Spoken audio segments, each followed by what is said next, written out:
20 năm Mỹ chinh chiến tại Afghanistan, 20 năm Mỹ nỗ lực kiến thiết nền dân chủ của quốc gia Nam Á. Tuy vậy, trước khi người lính Mỹ cuối cùng rời khỏi Kabul, hỗn loạn và thảm kịch đã xảy ra. Nhiều mũi tên chỉ trích nhắm thẳng vào chính quyền ông Biden về cách rút lui tệ hại. Bỏ ngoài tai mọi lời bình phẩm, Tổng thống Mỹ Joe Biden đã có bài phát biểu chính thức đầu tiên tại Nhà Trắng, một ngày sau khi rút quân. Chiến lược xoay trục nhắm mục tiêu vào trùm Nga đã được ông Biden xác nhận. Trong lúc đó, ở thế ngược lại, Trung Quốc liên tiếp đăng đàn tố cáo Mỹ trong cuộc điều tra nguồn gốc Covid-19. Truyền thông đại lục tố virus chính trị của Mỹ là rào cản lớn cho hợp tác toàn cầu chống lại đại dịch. Một mặt lên án, một mặt xoa dịu, đại sứ Trung Quốc lại bất ngờ kêu gọi Mỹ cùng đưa mối quan hệ về đúng quỹ đạo. Trong lúc bận đấu khẩu với Mỹ, Trung Quốc vẫn không quên bày binh bố trận, thiết lập hàng rào chiến lược trên mặt trận biển với tham vọng cô lập hoàn toàn Đài Loan. Không chịu thua số phận, hòn đảo khẩn trương nâng cấp tên lửa phòng thủ cho đội khinh hạm. Trở lại với nội bộ Afghanistan sau khi đã vào thế đôi chủ, Taliban kêu gọi đầu tư nước ngoài, mời quan chức cũ gia nhập chính quyền. Người bạn lớn mà Taliban mong muốn sát cánh không đâu khác chính là Trung Quốc. Thế nhưng, chuyên gia cho rằng Taliban không thể bảo đảm an toàn cho công dân Trung Quốc như lời hứa. Mặt khác, dẫu đưa Taliban vào danh sách đen, nhưng Bộ Tài chính Mỹ vẫn cấp phép duy trì viện trợ nhân đạo cho Afghanistan.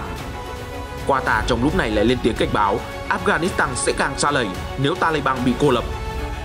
Những thông tin đáng chú ý khác, Thủ tướng Nhật bác bỏ thông tin giải tán quốc hội. Trung Quốc duy trì tình láng giềng hữu nghị với Myanmar. Tất cả sẽ có trong bản tin quốc tế sáng ngày 2 tháng 9 ngay sau đây. Trong một bài phát biểu mới nhất vào hôm 31 tháng 8 tại Nhà Trắng, một ngày sau khi Mỹ rút đoàn quân cuối cùng, kết thúc 20 năm đóng quân tham chiến tại Afghanistan, Tổng thống Mỹ Joe Biden đã xác nhận việc rút quân là cần thiết để tăng cường khả năng cạnh tranh của đất nước nhằm đáp ứng những thách thức từ Trung Quốc và Nga. Lời tuyên bố này đã chính thức khẳng định những đồn đoán trước đó từ giới chuyên gia quân sự về chính sách xoay trục quân sự của Mỹ sang hai đối thủ khác. Cũng trong bài phát biểu của mình, Tổng thống Biden đã chia sẻ về hai bài học mà đất nước của ông đã rút ra được liên quan đến chính sách đối ngoại. Đầu tiên, phải đặt ra những sứ mệnh với những mục tiêu rõ ràng có thể đạt được, không phải những nhiệm vụ mà chúng ta có thể không bao giờ đạt được. Thứ hai, tập trung rõ ràng vào lợi ích an ninh quốc gia cơ bản của Hợp Trung Quốc-Hoa Kỳ. Ngoài ra, ông Biden cũng nhận định không phải Mỹ rời đi khỏi Afghanistan với hai bàn tay trắng như nhiều quan điểm đánh giá, mà chính nỗ lực triển khai một kỷ nguyên hoạt động quân sự lớn để giúp quốc gia khác tái thiết nền dân chủ sẽ giúp cho Mỹ trở nên mạnh mẽ hơn, định hình những chính sách hiệu quả hơn cho nước mình. Điều đáng chú ý là ông Biden đã thẳng thắn khẳng định rằng tầm ngắm quan trọng của Mỹ hiện tại chính là thách thức lớn mang tên Trung Quốc và tiếp sau đó là Nga. Nguyên văn ông Biden nói rằng, thế giới đang thay đổi, chúng tôi đang tham gia vào một cuộc cạnh tranh nghiêm trọng với Trung Quốc, chúng tôi đang đối phó với những thách thức trên nhiều mặt với Nga, chúng tôi đang đối mặt với tất cả các cuộc tấn công mạng và các cuộc chạy đua vũ khí hạt nhân. Đó là lý do chúng tôi phải nâng cao năng lực cạnh tranh của Mỹ để đáp ứng những thách thức mới này trong cuộc cạnh tranh cho thế kỷ 21. Kết lại bài phát biểu của mình, Tổng thống Mỹ cho rằng Hoa Kỳ đã thành công với kế hoạch đặt ra ở Afghanistan. Do vậy, ông Biden cho biết sẽ không kéo dài cuộc chiến này mãi mãi.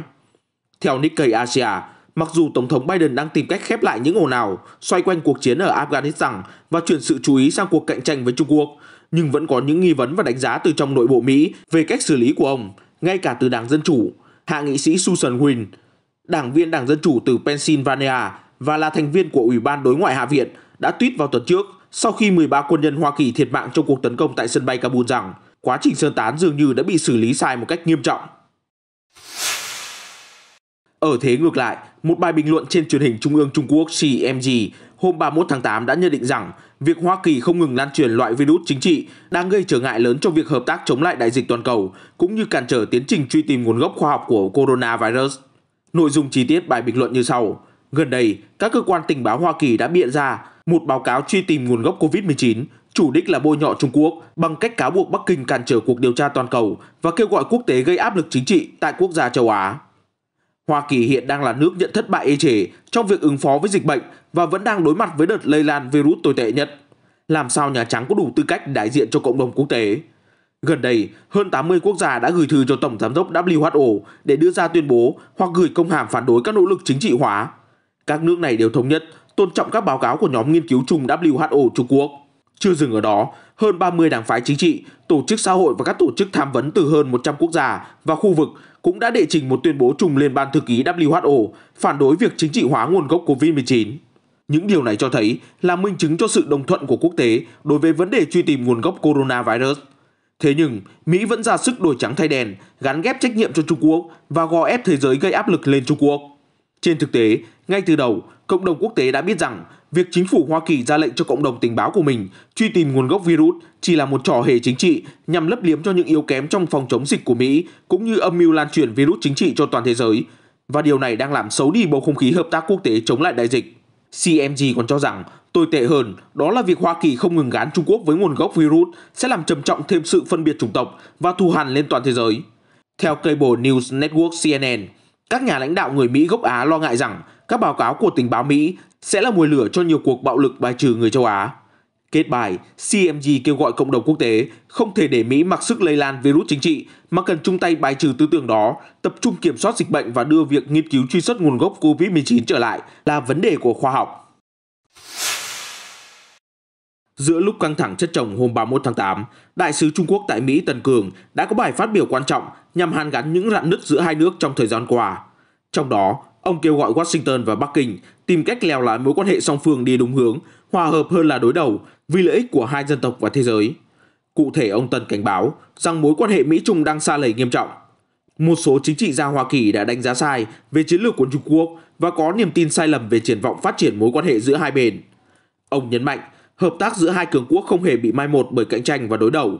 Thực tế, nhu cầu hợp tác Trung Mỹ không giảm mà ngày càng tăng. Hai nước chúng ta không nên là kẻ thù mà là đối tác, ông nói. Ông Tần cho biết đã gặp gỡ cộng đồng doanh nghiệp Mỹ ở Trung Quốc và họ nói rằng không nước nào có thể thay thế Trung Quốc trong chuỗi công nghiệp toàn cầu và họ coi trọng các đối tác Trung Quốc cũng như hy vọng sẽ ngày càng mở rộng đầu tư ở thị trường này. Họ kiên quyết phản đối chiến tranh thương mại, tách rời và cắt nguồn cung cho các công ty Trung Quốc.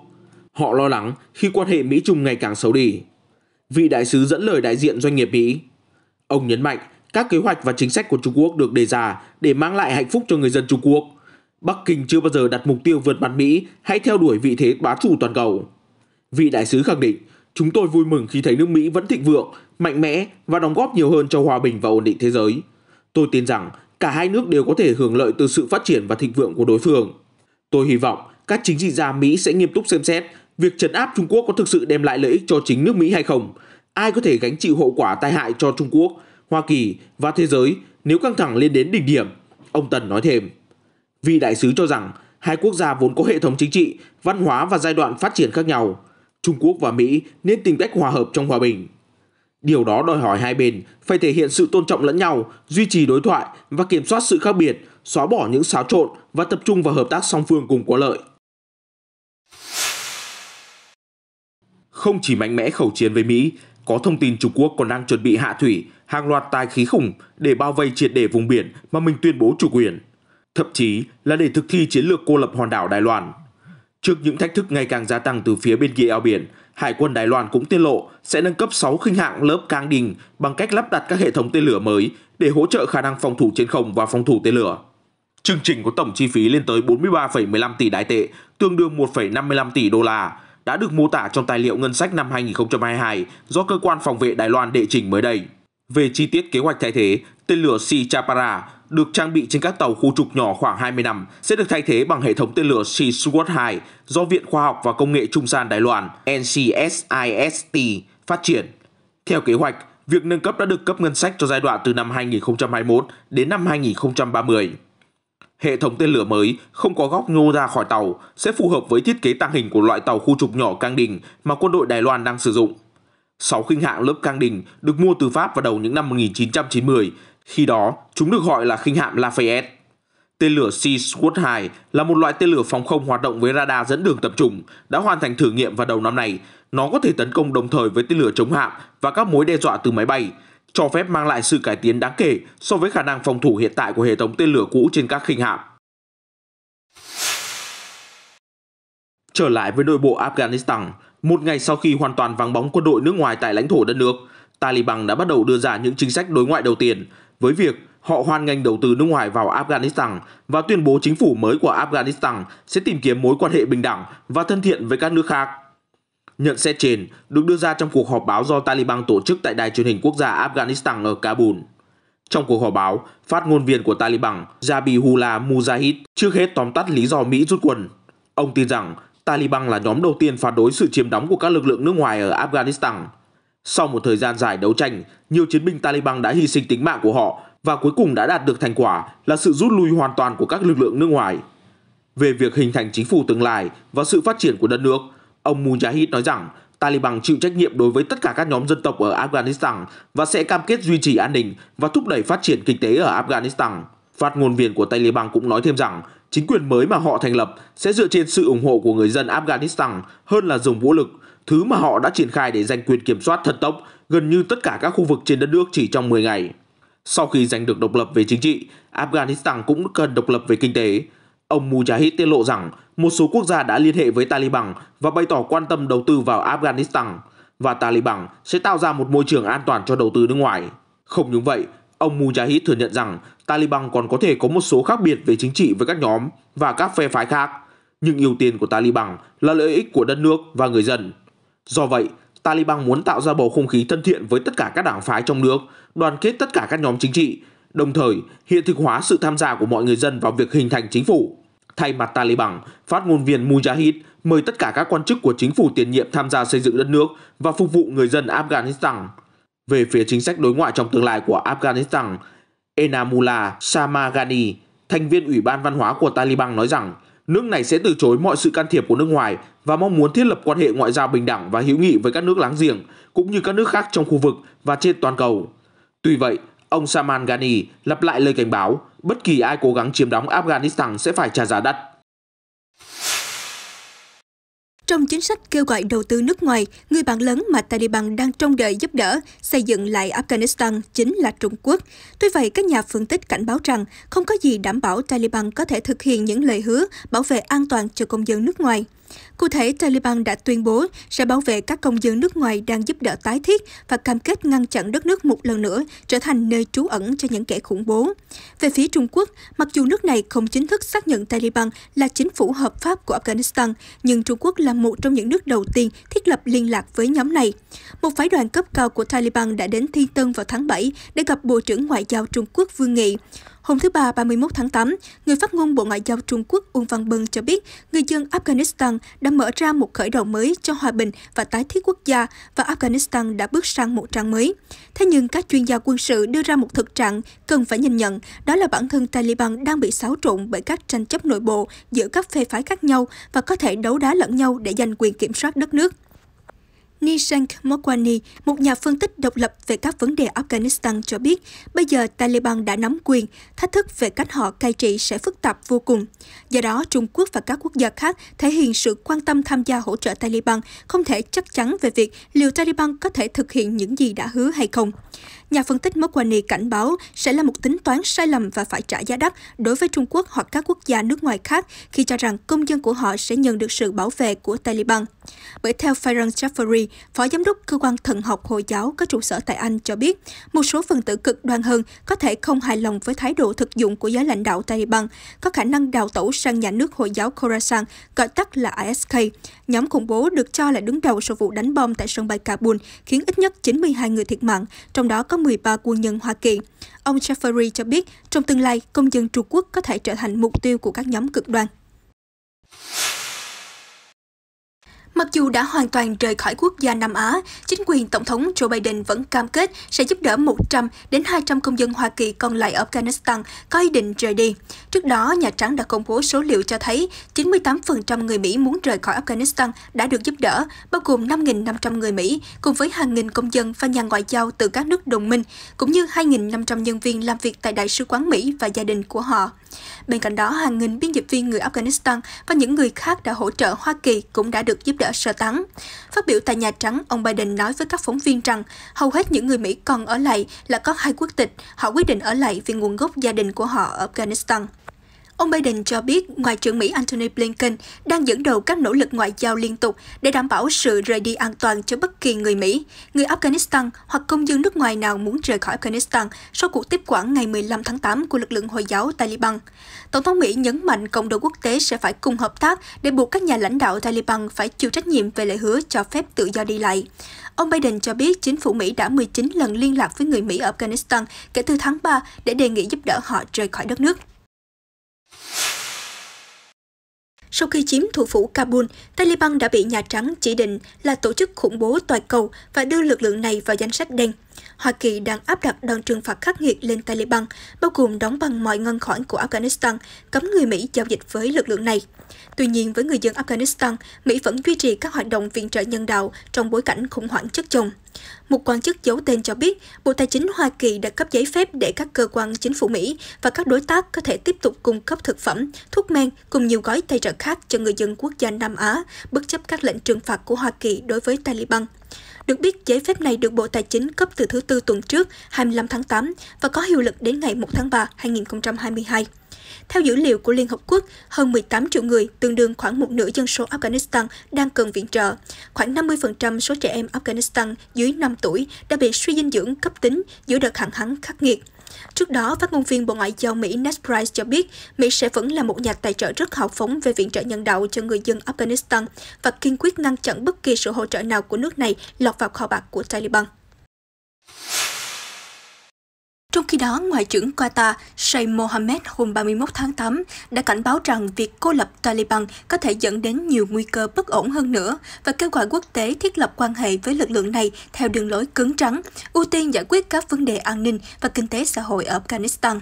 Được biết, hiện không quốc gia nào công nhận việc Taliban nắm quyền ở quốc gia Nam Á. Một số quốc gia phương Tây đã kêu gọi lực lượng này sớm thành lập một chính phủ toàn diện và tôn trọng nhân quyền, và cho biết sẽ xem xét có kết giao với chính quyền mới hay không thông qua hành động cụ thể, chứ không phải lời hứa suông. Ông Sheikh Mohammed nói rằng Qatar cũng không vội công nhận Taliban, nhưng nước này vẫn tin rằng nếu không có sự chung tay của cộng đồng quốc tế, thì Afghanistan không thể đạt được tiến bộ thực sự trên mặt trận an ninh hoặc kinh tế xã hội. Quốc gia vùng vịnh cũng bày tỏ ủng hộ ý tưởng xây dựng một chính phủ toàn diện ở Afghanistan. Ông khẳng định việc cô lập Taliban trong lần cầm quyền cuối cùng cách đây 20 năm là nguyên nhân dẫn đến những khủng hoảng hiện tại. Vì Ngoại trưởng ghi nhận, lần trở lại này, lực lượng Hồi giáo đã thể hiện thái độ hòa hảo hơn. Kể từ khi chiếm Kabul, Taliban đã tham gia hỗ trợ việc sơ tán và chống khủng bố, mang lại những kết quả tích cực. Hiện Qatar đang đàm phán với chính quyền mới Afghanistan về việc hỗ trợ vận hành sân bay Kabul, tuy nhiên chưa có quyết định nào được đưa ra. Taliban được biết đến với sự cai trị hà khắc từ năm 1996 đến năm 2001 với những quan điểm cứng rắn về luật Hồi giáo. Trong đó, phụ nữ bị đàn áp nặng nề, họ không được đi học, làm việc, thậm chí không được ra đường nếu không có đàn ông trong gia đình đi theo. Trước quan ngại của cộng đồng quốc tế, Taliban đã xoa dịu bằng tuyên bố sẽ tôn trọng các quyền cá nhân, khẳng định rằng chính quyền của họ sẽ cho phép phụ nữ học tập và làm việc. Chuyển sang một số tin tức đáng chú ý khác, hôm 1 tháng 9, Thủ tướng Nhật Bản Yoshihide Suga đã bác bỏ thông tin giải tán Hạ viện của đất nước. Trước đó, truyền thông Nhật Bản đưa tin rằng ông Suga dự định giải tán Hạ viện vào giữa tháng 9 tới và đang xem xét tổ chức cuộc tổng tuyển cử vào ngày 17 tháng 10. Ông Suga đã lên tiếng bác bỏ thông tin trên sau nhiều ngày đàm phán căng thẳng và bất đồng nổ ra giữa ông và các chính trị gia quyền lực nhất trong phe cầm quyền. Thủ tướng Nhật cho biết không thể giải tán Hạ viện giữa lúc tình hình dịch Covid-19 trong nước vẫn đang diễn biến phức tạp. Tuy nhiên, ông không nêu rõ có tiếp tục để các thành viên của Hạ viện công tác đến hết nhiệm kỳ của họ hay không. Cuộc bầu cử lãnh đạo Đảng Dân Chủ Tự do LDP và cuộc tổng tuyển cử vẫn sẽ diễn ra theo kế hoạch, ông nói, và cho biết cuộc chạy đua vào vị trí lãnh đạo đảng LDP dự kiến được tổ chức vào ngày 29 tháng 9. Một quan chức cấp cao của LDP nói với Reuters rằng Thủ tướng đang cân nhắc việc cải tổ nội các ở quy mô nhỏ vào đầu tuần tới. Hôm 31 tháng 8, truyền thông cho biết ông Suga đã lên kế hoạch sa thải đồng minh lâu năm trong đảng là Tổng thư ký LDP đương nhiệm Toshihiro Nikai như một phần của cuộc cải tổ. Được biết, ông Nikai đã ủng hộ và giúp ông Suga giành được vị trí lãnh đạo chính phủ, kế nhiệm cựu Thủ tướng Shinzo Abe vào tháng 9 năm ngoái. Tuy nhiên, một số nghị sĩ Nhật không hài lòng với quyền lực mà ông Nikai, 82 tuổi, đang nắm giữ. Truyền thông địa phương cũng cho rằng Thủ tướng đương nhiệm đang nỗ lực củng cố uy tín trong nội bộ đảng khi các ứng viên khác như ông Fumio Kishida dường như có thể có được số phiếu từ những người không ủng hộ ông Suga. Hiện xếp hạng tín nhiệm của Thủ tướng Nhật đang ở mức thấp kỷ lục vì những chính sách thiếu hiệu quả trong việc chống lại đại dịch Covid-19. Ở một diễn biến khác liên quan đến bất ổn ở Myanmar, phát ngôn viên Bộ Ngoại giao Trung Quốc Uông Văn Bân vừa cho biết nước này sẽ tích cực phối hợp với cộng đồng quốc tế giúp Myanmar sớm ổn định xã hội và nối lại tiến trình dân chủ.